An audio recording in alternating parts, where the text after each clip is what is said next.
Hello, everyone. Thanks for joining us. This is Dianna Rostad here with Kathleen Grissom, New York Times bestselling author of The Kitchen House and Glory Over Everything.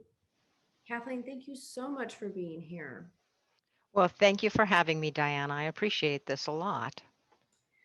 Well, so we're going to talk about, my tour, and we're going to talk about sort of the inspiration behind Kathleen's wonderful novels. And I hope that she gives us a little tidbit about what's coming up next. Well, I will do that, but before we do that, I would love to know about your book tour. I'd love to know something about your writing. I just want to know something about you.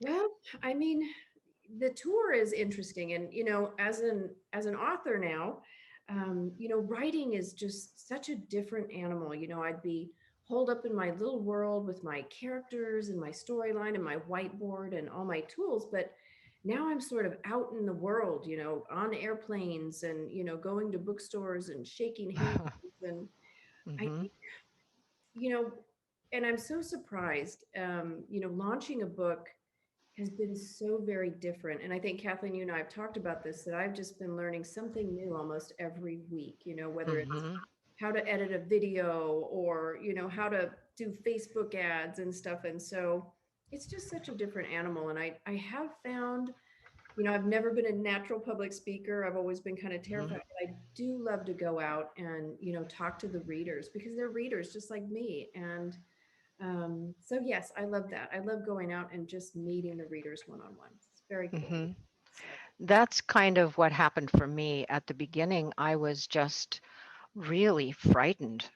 And I thought, I don't know how to talk to people. I don't know how to talk to a group of people.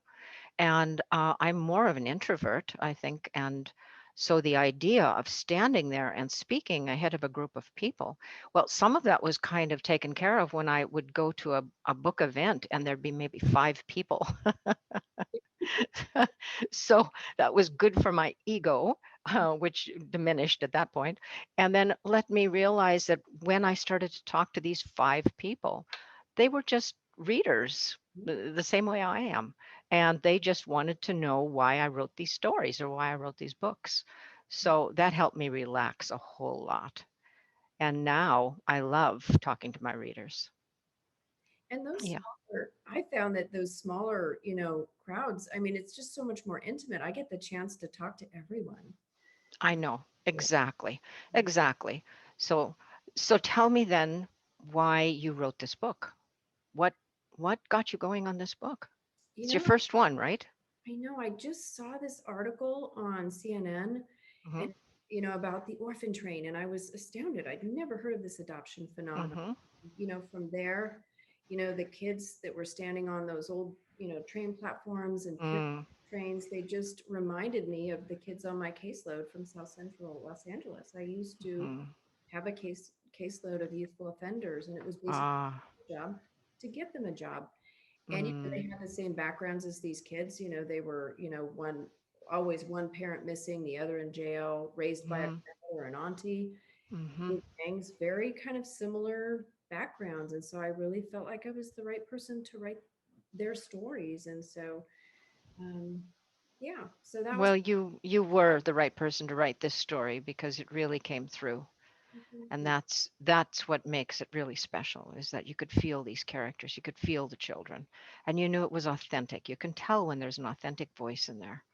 So good for you. Congratulations. Well, thank you so much. That Mm, mhm, means so much to me. Coming from you, I'm such a huge fan of your books.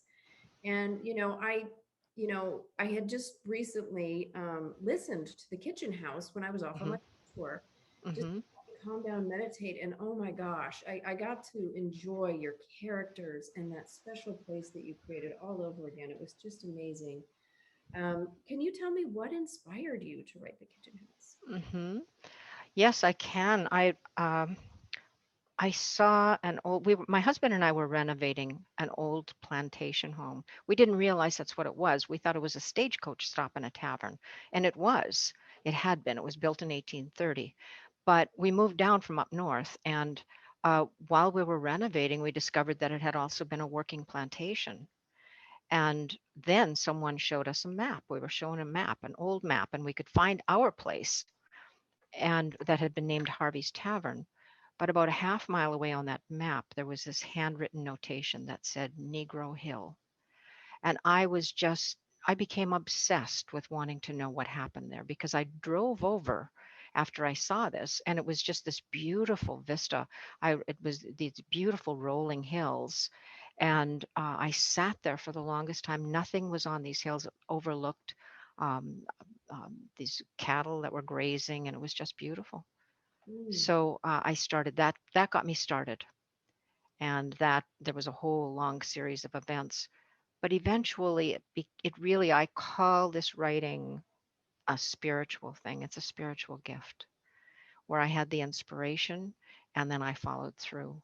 So that's really how I came to write The wow. Kitchen House.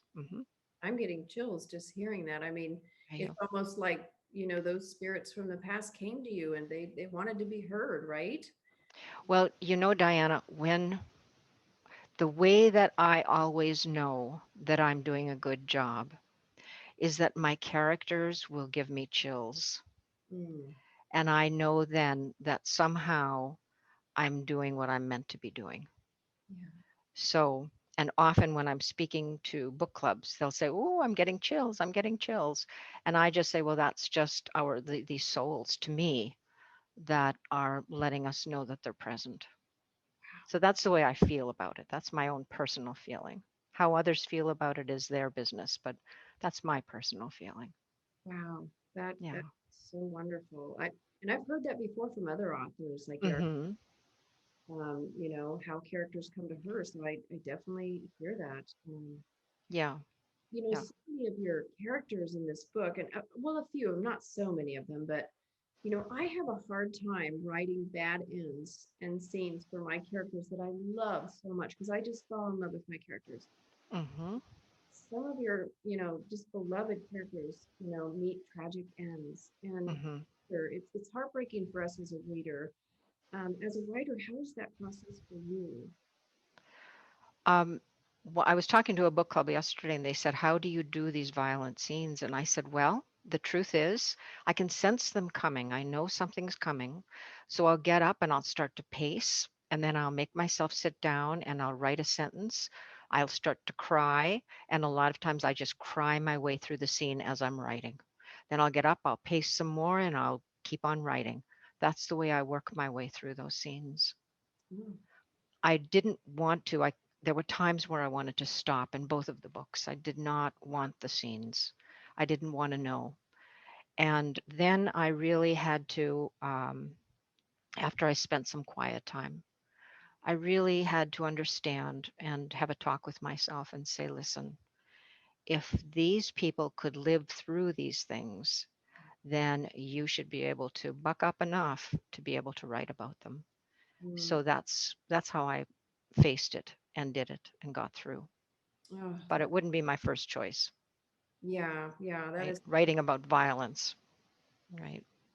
And I don't watch anything violent on TV. I don't read anything violent. I'll skim over it. So to have to sit and describe a scene or to feel what the characters are feeling is taxing sometimes, as I'm sure you know. Yeah, there is a scene in the book where every time I write through it or even read it now, I still cry. Yes. Yes. And Yes. I won't tell readers out there what it is, but it's a howling experience for Charles. Yes. So, Well, there's an expression, and I don't know who said it. If it doesn't come from the heart, it won't reach the heart. yeah, that's very And doesn't make you cry. right, Not going to make your readers cry. that's exactly right. Our readers won't feel what we're feeling. And my idea is that my job is to write down exactly what I'm seeing because these stories come in the form of a movie almost for me. And so as I'm doing that, I want the readers to feel exactly what I'm feeling. So my job is to get it down there. That's my goal. Yeah. Tell me, so Kitchen House was such an epic story, and I'm sure all your fans, including myself, were greatly excited when you decided to write sort of a follow-on with Gloria Hmm. thing. And I wonder, where did you get the idea to do that? I didn't get the idea. I had no intention of doing it. My second book I thought was going to be the book that I'm presently just finishing up called Crow Mary, and it was about a Crow Native woman. So I was out in Montana, and I was. Is that where you're from? No, that's where my book is set. Oh, that I knew that. I thought when you were saying you were there. Um, so I was out in Montana at the Crow Reservation, and I was interviewing different people out there for Crow Mary's story. And but I couldn't feel them. I couldn't feel the information. I wasn't getting the emotional impact that I was expecting and that I had had previous, where I got the idea to write this. Instead, I knew I was being blocked, and I knew I was being blocked by Jamie. And Jamie was letting me know that I was meant to tell his story next. Oh, So I really felt my hands were tied, and I stopped doing research with Crow Mary, and I went up to Philadelphia, where I knew in my mind's eye that's where Jamie was from. I knew the year was 1830, and I knew he was a wealthy aristocrat. And so that's where I began my research and wrote that second story. Otherwise, I wouldn't have done it if it hadn't been for Jamie blocking me. isn't that fascinating? These characters Hmm. want to come out no matter what we do. Um, That's right. That's why I call it a spiritual gift, because it's bigger than I am. This is something that I'm just sort of taking their lead and I'm following through. mm, That's the way I feel about my writing. yeah. Well, as an author who writes about slavery, did you ever get any pushback from the industry or readers or, and if you did, how did you deal with that? Because I know that's a huge thing right now is, cultural appropriation and Hmm. that. Hmm. Well, the one thing that I'll say that, again, I was speaking with a book club and we were talking about cultural appropriation. This book club was up in Ontario, Canada, and I'm writing right now about Crow Mary and Indigenous people. And the one woman said she had been taking a class with a man out in Alberta. He was of the Mohawk tribe. And he said something like, it isn't cultural appropriation if it's cultural appreciation. Oh, And I thought, well, that sums it up right there, doesn't it? yeah. So, my experience with African American people in response to my writing has been just amazing. I have had nothing but support, and that continues to this day. With the Crow people, it's been exactly the same thing. With the Indigenous people, I've had nothing but support. Oh, And in fact, Crow Mary's great granddaughter is writing a foreword to the book. oh, So, yeah. spectacular. So, yeah. I Yeah. cannot wait to read that. That's fabulous. Yeah. Well, I can't wait for people to get to know her because she was this amazing woman who was Crow from the Crow Nation, and she was married to a white fur trader at the age of 16 Oh, and was present at a massacre that happened up in Saskatchewan oh my God. in 1873. And four of the women that were being murdered were taken back to the fort, and the men were going to be, well, they brutalized them. And she, on her own, took her two guns and she went in and saved those four women from those men. And that was when I knew I had to write her story. So that's just a tip of the iceberg with, I shouldn't say a tip of the iceberg, but a tip of the story that is hers to tell. Wow, that sounds, Yeah. she sounds like a fascinating woman. I know that Yeah. chosen her, my goodness. Yeah. Well, on that note about your fans, with all the support you have of writing African Americans, I have this, I took this from a review actually, and it's one fan who writes about James, Hmm. character in Glory Over Everything. And and she says, as with her first novel, The Kitchen House, Grissom again draws the reader into not only the story and setting, but into her characters. As someone of mixed blood, I can relate to its principal character, Jamie, and the myriad of emotions he experiences. It's a well thought out masterpiece, one that everyone should experience. My only regret is that I have to wait for her next book. Oh, Again, bravo, Mrs. Grissom. This is an epic compliment to any author. So, I mean, tell me, how did you go about creating James? He's of mixed race, so portraying his special feelings. How did that all come to you?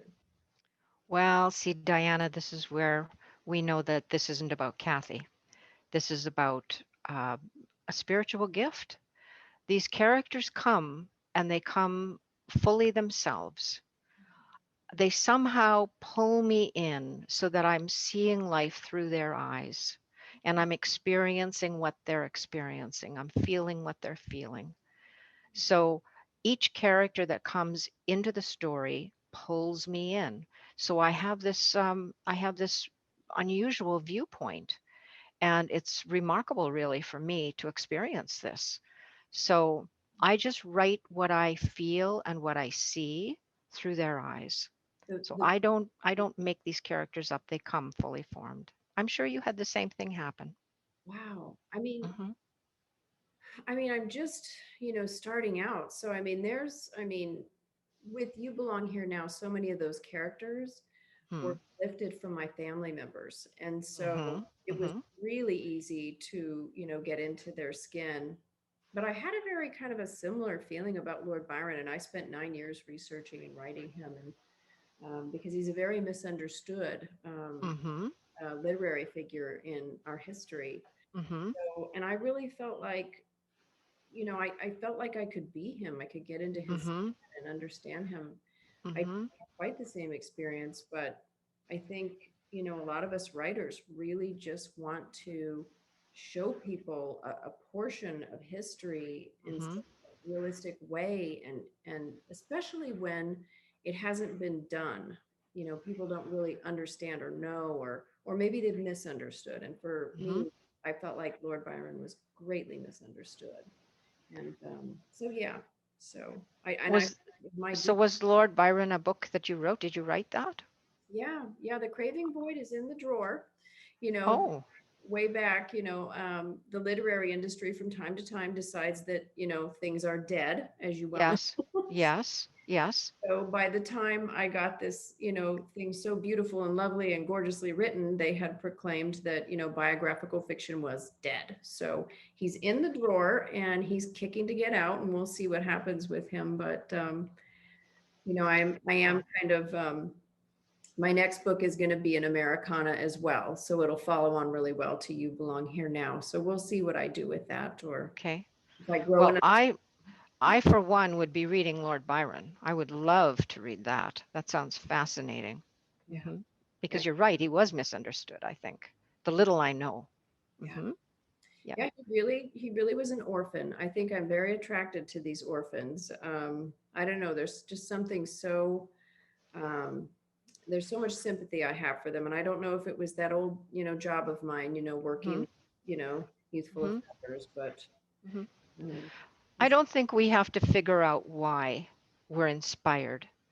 I think our job is to just recognize the inspiration and then allow that to be and go with it.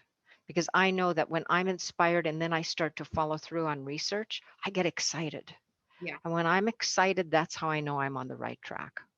I Yes. know my characters want that information because they're going to need it to better tell their story. So that's the way I sort of look at it. If I'm inspired, that's the direction I go. Yeah. And you'll inspire the readers, right? Exactly. Exactly. Yeah. And so I love that you write a full cast of characters. And I know from, my own book, full cast of characters, that Hmm. bringing this full cast to life is no easy task. And I know that, and I was going to ask you how you flesh out so many wonderful characters, but I think you've really answered me. These characters are coming to you in full form. And Hmm. Hmm. I think it's just the whole world you created, and you're pulled in, and all of these characters just feel so real to us. Hmm. It's something.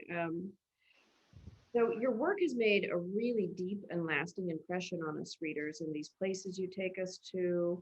How will your next book compare? How will Pro Mary compare or be different? What can readers expect or be surprised by? My From the beginning, my goal was to let other people see what I was seeing than in these movies.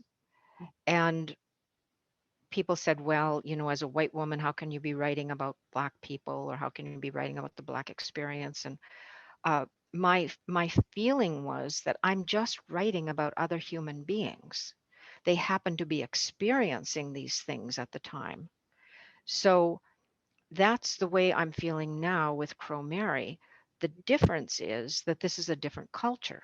Mhm. So the African American experience was one of another culture that I had to immerse myself in and live it to the best of my ability, right? But the characters brought me in to see this. And I'm finding that that's exactly what happened with Crow Mary. It's taken me, I started research back in the year 2000 on Crow Mary. And it's been ongoing with being in touch with Crow elders and learning about the culture. And it's just, I've immersed myself in it to the best of my ability. So when Crow Mary speaks, we'll be seeing her life through her eyes, and her culture is, of course, completely different than it was the white experience. So I'm hoping that it will give readers a glimpse into her life and what it meant to be a Crow native back in 1873, married to a white fur trader. Wow. That's my hope. Well, I can't wait for that. Do you have a Mm. date or a timeline? I think the publishing date is going to be around July of next year. I think that's the goal. Okay. That's what we're working toward. Yes. Well, so what are you reading right now? Do you read favorite authors or genres? Or obviously, I'm sure you read historical fiction. But I what do you read? really like reading memoirs. Now, I told you I read yours. I just finished it maybe about maybe 3 weeks ago, I think, and I loved it. It's wonderful. It reminded me of Lisa Wingate's books, Oh, yeah. and so that's really, and I loved her stories. Um, I like memoirs above all else, just because I'm always interested in other human beings. I love to hear their challenges, how they overcame their challenges. When I was younger, I used to always think everyone had it all figured out, everyone but me. I couldn't figure it out. But then you realize that everyone is just trying to figure it out to the best of their ability. So that's what a memoir does for me. So I'm reading Sinead O'Connor's, I forget the title, I don't have it here, but I don't know if you're old enough to know her music. Are you familiar? Yeah. Yeah, she wrote a memoir, and I'm just starting that. And then I'm finishing Patty Callahan's latest about. It's called Savannah, and that's really well done. It's about a ship that went down, but it really reads almost more like a mystery. And Patty's done a wonderful job with that again. Yeah. So I like historical fiction. Well, gee, that is on my TBR list. Oh, Um, good. Okay. yeah, so thank you for the recommendation. Oh, Sadiqua. Sadiqua Johnson wrote The Yellow Wife. Have you read that? It's just phenomenal. Yeah. Yes. Gorgeous. Horrible story, but just beautifully done. Yeah. So I want to make sure we mention that. Oh, Yeah. I loved the Yellow Wife. It was really Mm-hmm. good. Mm-hmm. And Yeah, she did a beautiful job. yeah, the Vanishing Half. I loved that. It's so interesting because I'm reading these books and I'm beginning to understand what shades of color mean. Mm-hmm. And Mm-hmm. me not knowing but learning through all of these books has just it's really enriched me and made me understand so much more, that Mm-hmm. Mm-hmm. kind of thing. Well, that hopefully that's what reading does is expands. It expands the way we look at things, right? Expands our horizons. It sure does. Mhm. Well, thank you so much for being with me here today. My gosh, it's so lovely to talk to you. And I just wanted to let people know that you are giving away the kitchen house, Mhm, Joy Over Everything. So mhm. if you folks want to win one of these books, here's how you do it. Get onto my author page, Dianna Rostad author, and leave me a message and like my page, and you will enter to win one of these two books. Great. Well, Great. thank you so much for being here. Thank you, Diana, for having me, and good luck on that tour. Are you still going to be, you're still out there? I am. I'm going to head, Okay. I'm actually going to go a little bit crazy. I think I'm going to get into an RV and just take off because I can't get into an airport right now. I think it's just getting too dangerous right now. Okay. Mm-hmm. Mm-hmm. And I might just go out and shake hands with independent bookstore owners and Barnes and Noble managers and just sign some stock, you know. Go for it. I think that's just the best idea in the whole world. I think that's a great idea. Do Family that. and Mm-hmm. friends and just, make the You best. meet them one on one, and then there's a personal connection too, always, and that's lasting. So good for you. I think that's a great idea. And good luck on your tour. Thank you and good luck with Quill Mary. I can't wait to read her. Thank you. Take care then. Thank you guys for joining us.